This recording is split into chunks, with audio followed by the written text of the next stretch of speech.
Hello, future engineers, subscribers, viewers, and students. Here is the solution to quiz 1 of the 1225 to 155 class in statics.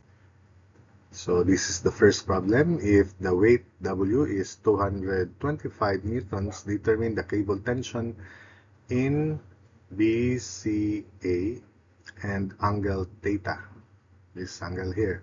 Consider a configuration where this is the second part, a configuration where theta is 35 degrees. Is this configuration possible? Explain.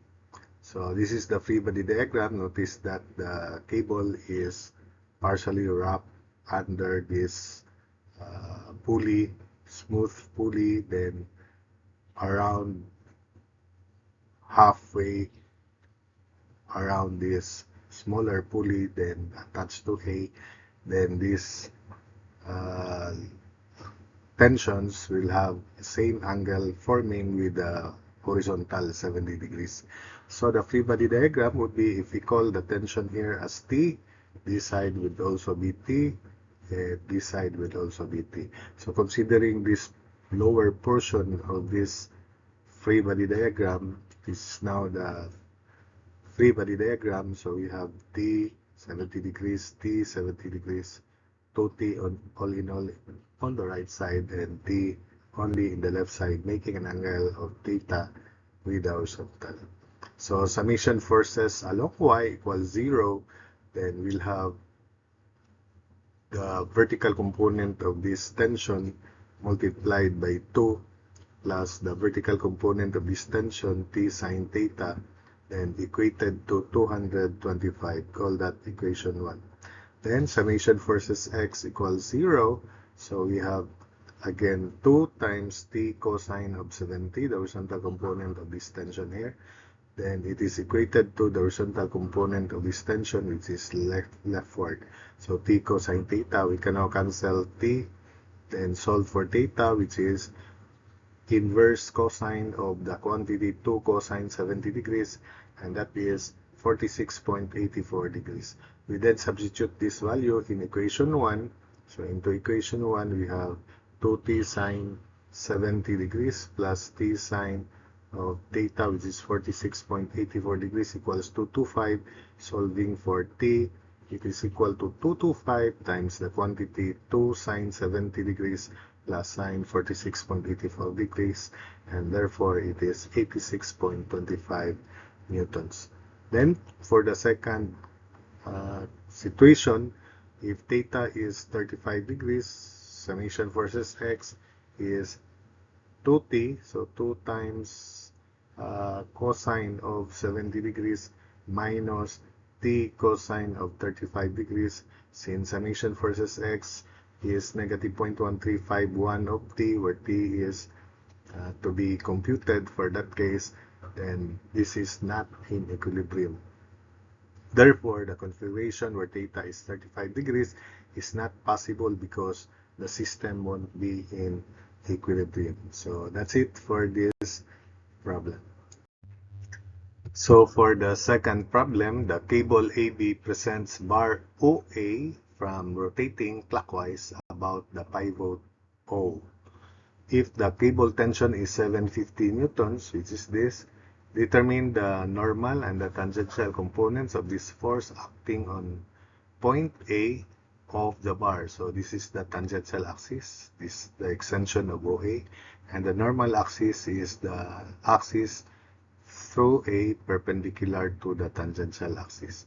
So first solution, I can present three solutions. The third one is the one I mentioned and told you in one of the problems or examples in statics in our face-to-face lecture, that you have to explore or find out, and this time I'll present it here. So 750 newtons, I'll call this angle alpha, this angle beta here, and because at O, this is 180 degrees minus 60 degrees, so we have 120 degrees. So first solution by applying the law of sines in solving for alpha. Alpha and beta are obviously acute angles, so law of sines is not a problem here. So by cosine law first to solve for the length of AB, so distance AB quantity square, it's not clear here, but I'll just dictate because I forgot to show it, but bear with me. Distance AB square equals, so this portion of the solution here equals 1.2 square plus 1.5 square minus 2 times quantity 1.2 times 1.5 times cosine of 120 degrees. So solving for the length of AB, it is 2.343 meters. Then having found distance AB, we can now apply sine law to solve for alpha and beta, but it is only alpha that is important here. So 1.2 meters, this side has to sine of alpha, which is 26, which is this sine of alpha, equals 1.5 meters as to sine of beta, then equals distance AB, which is 2.343 as to sine of 120 degrees. So solving for alpha, alpha is equal to 1.2 times sine of 120 degrees divided by 2.343, that's sine alpha. Therefore, alpha is inverse sine of quantity 1.2 sine 120 degrees over 2.343, and that is 26.33 degrees.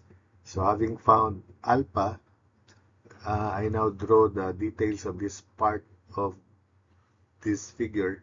So this is point A, that's the tangential axis, that's the normal axis. This is the negative T direction. That's why if this is 750 newtons, the tension, and this is alpha 26.33 degrees, then this is the this component of this tangential component of 750 would be negative. It is opposite to the positive tangential direction. And of course, 90 degrees, so this is the normal component, Fn. And we have here a right triangle with angle 26.33 degrees. The hypotenuse is 750. Therefore, the tangential component, so negative Ft, is 750 cosine of 26.33 degrees. So Ft is negative 672.2 newtons. Likewise, Fn is opposite of this angle, so and it is positive, so 750 sine of 26.33 degrees, so Fn is 332.7 newtons. The second solution is by dot product, the component of one vector, in this case, the component of 750 in the direction of the other vector, that is dot product. We then note that if beta is 33.67 degrees, if we draw a horizontal line through point A here, that angle there is also beta 33.67 degrees. So that the direction of 750 newtons from the positive x-axis is 180 degrees plus 33.67 degrees, and that would be 213.67 degrees. So therefore, f in vector form is 750 magnitude times cosine of the angle it makes with the positive x-axis in counterclockwise direction, cosine 213.67 degrees I, then plus sine 213.67 degrees j. Then the unit vector of t, because it makes an angle of 60 degrees with the positive x-axis counterclockwise, is simply 1 unit times quantity cosine of 60 degrees I plus sine 60 degrees j. And the normal axis makes an angle of 60 degrees plus 90, so that's 150 degrees. Therefore, the normal axis vector is cosine 150 degrees I plus sine 150 degrees J, or quantity 1 times this whole quantity here. I'm not showing it because the magnitude of the unit vectors is 1. So therefore, we then obtain dot product. Ft is the dot product of f with lambda t. This is f, then this is lambda t. So it is 750 cosine 213.67 degrees times cosine 60, and plus sine 213.67 degrees times sine of 60 degrees, and that is negative 672.2 newtons. Equal. Then Fn is f dot lambda n. So 750 quantity cosine 213.67 degrees, cosine 150 degrees, then plus sine 213.67 degrees, sine of 150 degrees, and that is 332.7 newtons. Then the third solution, this is the one I mentioned. So imagine that we have Ft here in the positive direction, Fn in that direction, and the equivalent resultant force is 750 newtons in that direction. So summation forces X equals Rx. So Ft has positive X component. It is directed up to the right. Fn has negative X component. So the X component of Ft is Ft cosine 60. Then plus the negative X component of N, which is, you may use 150 degrees or 30 degrees. This is 180 degrees minus 150 degrees. So I'll just use 30 degrees. So minus Fn cosine of 30 degrees, then equals the X component of 750, which is negative also, going to the left, negative 750 cosine of 33.67 degrees. So call that equation 1. Summation forces Y equals Ry, both the tangential and the normal components of the force will be in the positive direction in this situation here. So Ft sine 60 degrees, the Y component of the tangential component of force, plus Ft sine of 30 degrees, then equals the Y component of the force 750 is going down, so it is negative 750 sine of 33.67 degrees, equation 2. So using your high-tech calculator, solving equations 1 and 2 simultaneously, we obtain Ft negative 672.2 newtons and Fn 332.7 newtons. So only one solution is required here, and I solved this in almost 10 minutes. So the first problem can be solved in, I'll give you 5 minutes allowance. Second problem, another 5 minutes allowance supposedly. So for these two problems, if you solve this successfully, you will be able to solve this in just 10 minutes. So this is problem 3.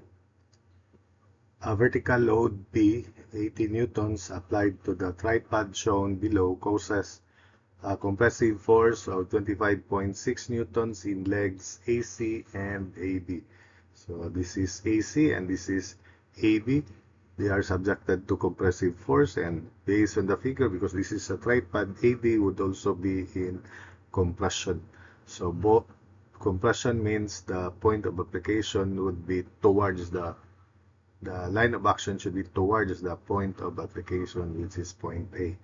So it is already leveled in this figure here, represented in this figure here.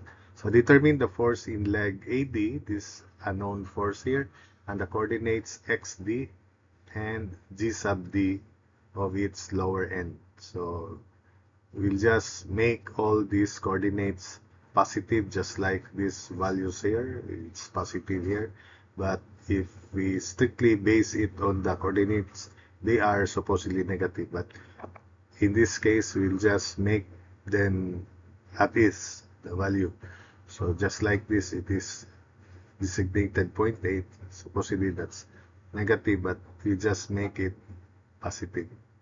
So summation forces along y equals 0 to solve for the y component of PAD. We can solve that because the y component of distance of all compressive forces is known, which is 1 meter. So summation forces y equals 0. The y component of PAD is PADY. Then both PAC and PAB are of equal magnitude of compressive forces, which is 25.6. So 25.6 newtons for PAB. Then the y component of distance is 1 divided by distance. So it lies on the YZ plane, PAB, there's no x. So the distance is simply square root of 1 square plus 0.8 square, or 0.8 square plus 1 square, which is this. Then plus PAC, which is upward also, so 25.6 times component of distance 1 divided by distance. The distance is square root of x square 0.8 square plus y square 1 square plus z square 0.6 square. So this is the distance for AC. 0.8 square plus 1 square plus 0.6 square. And that is, this one is square root of 2. This one is square root of 1.64. So it then equated to the downward force, which is 80 newtons. So solving for PADY, it is equal to 41.908 newtons. We then sum up forces along x. The x component of PAD, I'll call that PADX, is equated to the x component of PAC. Only PAC has x component here. 80 is directed downward, it has no x component. PAB also lies on the YZ plane, so it has no x component. So the x component of PAC is magnitude of PAC, which is 25.6, x component of distance 0.8, and divided by distance, which is square root of 2, which is this. And therefore, PADX is 14.482 newtons. We need one more to solve for the magnitude of PAD, the Z component. So summation forces along the Z component, so let us say that component of PAD plus in the backward direction, let's equate the sum of the backward components of compressive forces to the forward component, which is PAB, the forward component of PAB. So PADZ is 1, then plus the Z component of PAC, which is 25.6 times 0.6 over distance square root of 2, then equals the Z component of PAB, which is 25.6 times 0.8, then divided by distance, square root of 1.64. From there, we can solve for the Z component of PAD, 5.131 newtons. So the X, Y, and Z components of PAD have been found. Therefore, we can now compute the magnitude of PAD by Pythagoras theorem. PAD square equals X component square plus Y component square plus Z component square of PAD. So PAD is 44.64 newtons. So for these coordinates XD and YD of its lower end D, then we have to equate the X component first. This is the X component to the X component of PAD. So X component of PAD is magnitude of PAD, the X component of distance XD divided by distance, square root of XD square plus 1 square plus G sub D square. Square both sides. So this is XD square plus GD square plus 1 after we square. Then quantity 44.64 divided by 14.482 quantity square. So that's 9.5015 XD square. Combining like terms, so ZD square plus 1 equals 9 minus 1. 9.5015 XD square minus XD square is 8.5015 XD square. So call that equation 1. Likewise, the Z component of AD, 5.131 newtons, is equated to the magnitude of AD, Z component of distance divided by distance, which is same xd square plus 1 square plus zd square. Square both sides, so the xd square plus 1 plus zd square equals quantity 44.64 over 5.131 square, and that's 75.691 gd square. Combining like terms, so xd square plus 1 equals 74.691 gd square. We then substitute the value of gd square from equation 1. So xd square plus 1 equals 74.691 times quantity gd square from equation 1. Gd square is 8.5015 xd square minus 1. Then combining like terms, simplifying. 74.691 times 8.5015 xd square minus xd square is 633.986 xd square. Then 1 plus, because this is negative to the left, so 1 plus 74.691 is 75.691. We can now solve for xd, which is plus minus 0.3455 meter, but because we just treat xd as positive based on this figure, because these are also treated, this is treated positive, so xd is 0.3455 meter. So if it is the coordinates of d that should be specified, then it should be negative 0.3455, y is 0, and g sub d is positive 0.1218 meter. So to solve for g sub d from equation 1, so g sub d square plus 1 equals 8.5015 xd square 0.3455 square. Solving for g sub d, it is 0.1218 meters. So that's it for this video. So for the last problem, a concurrent spatial system consists of three forces, vector P, T sub m. This is the first multiplier, which is magnitude of P divided by distance P, and distance P is square root of 3 square plus 2 square plus 4 square. Then Q, vector Q is Qm, quantity 2i plus j plus 3k. Q is magnitude of Q divided by distance Q, and distance Q is just use this square root of 2 square plus 1 square plus 3 square. And T sub m, T is equal to T sub m, first multiplier of T, quantity 4i plus j minus 2k, held in equilibrium by a fourth force R equals 185i plus 15j plus 70k.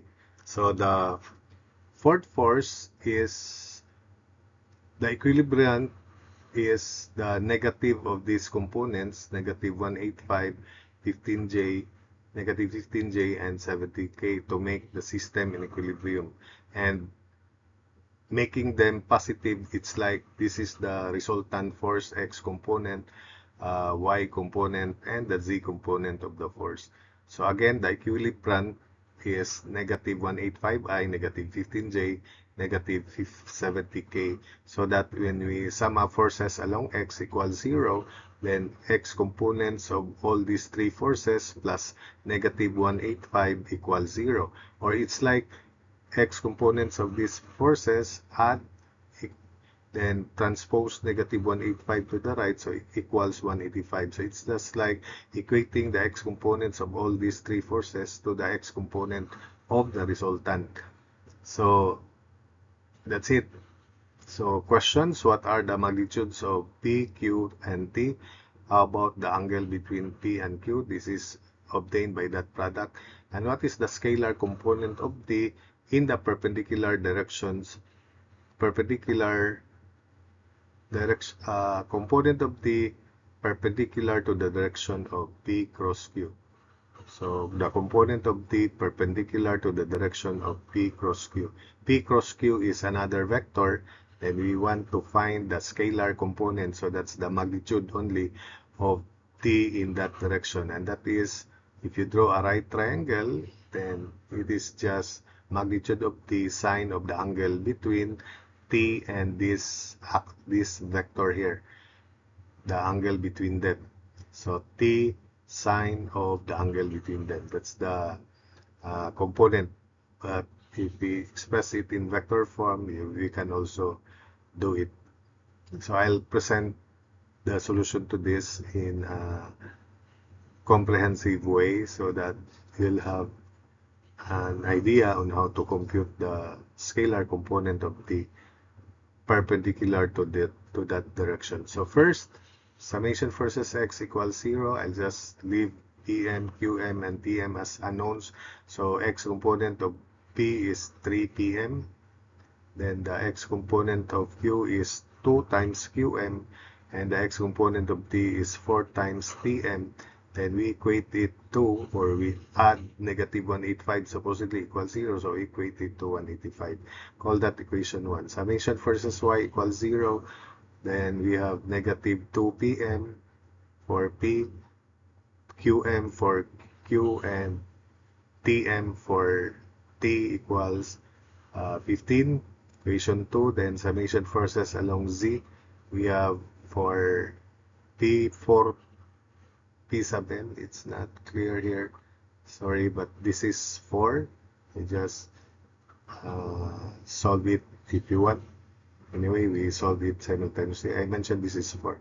It is 4 pm here. Then plus 3 qm plus negative 2 tm equals 70.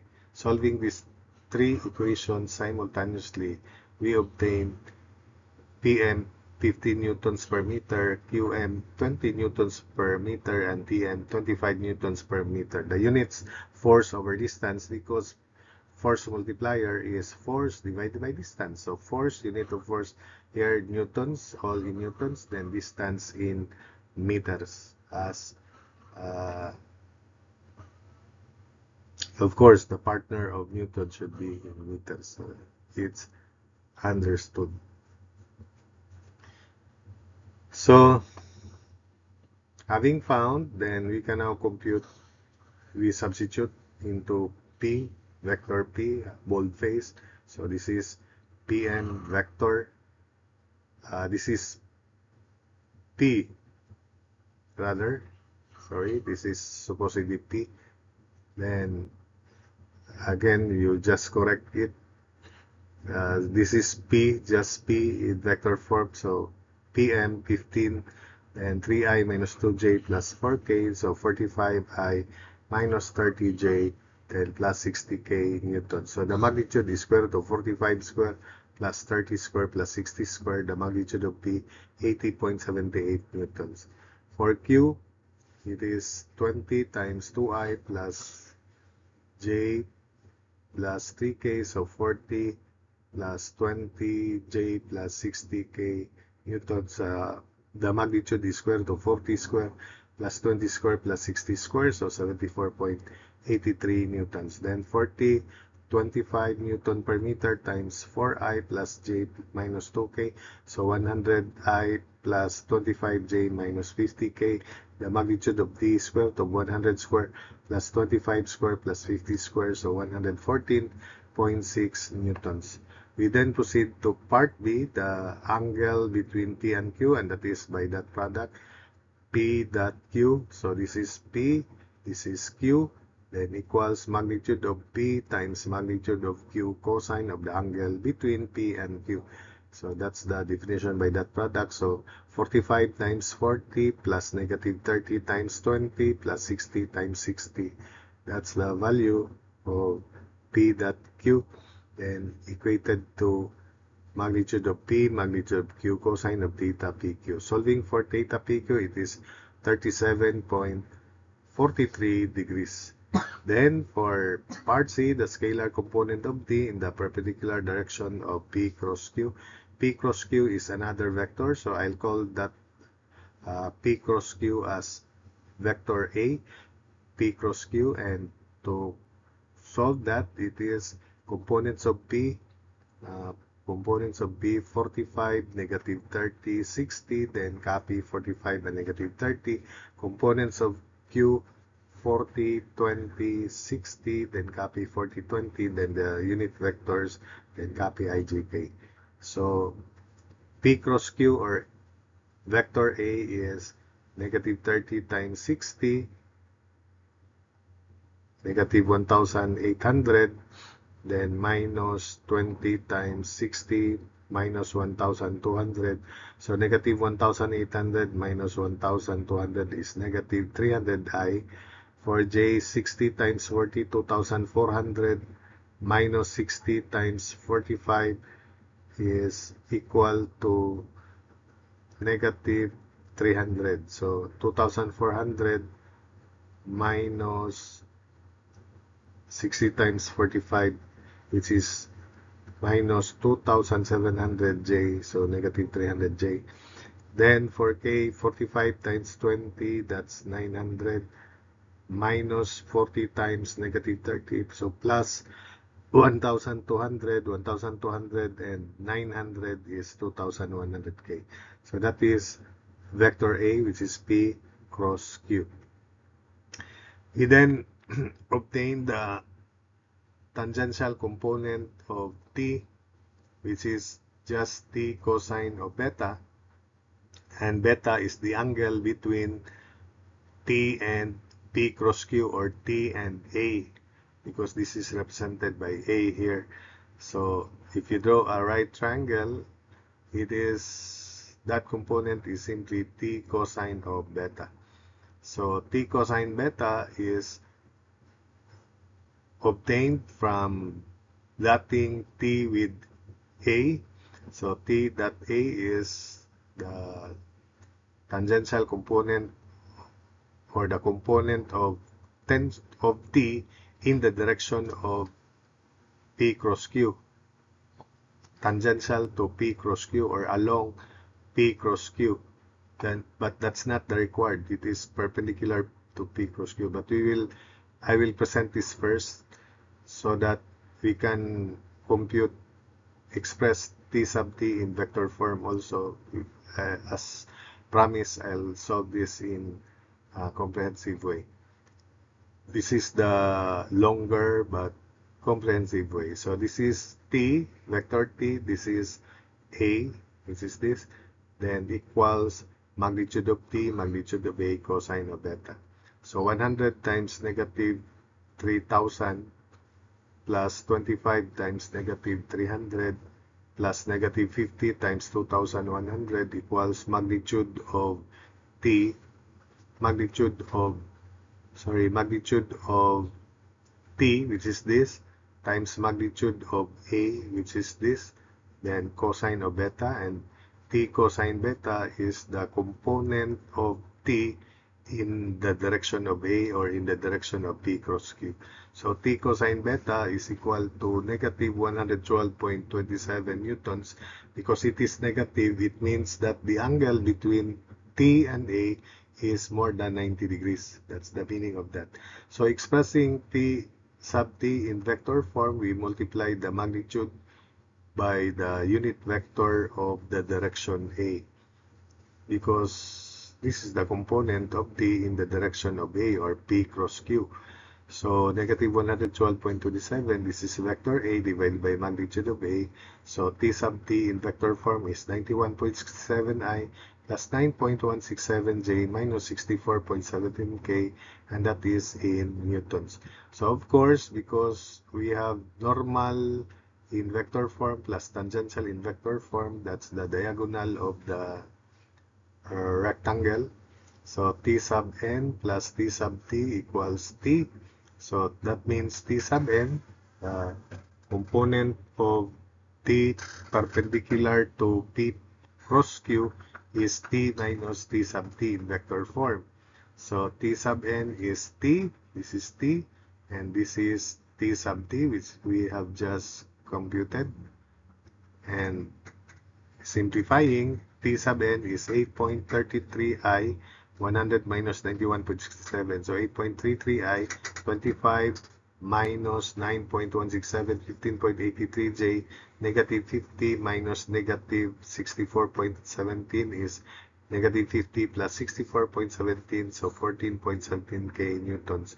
The magnitude of T sub n is square root of 8.33 square plus 15.83 square plus 14.17 square.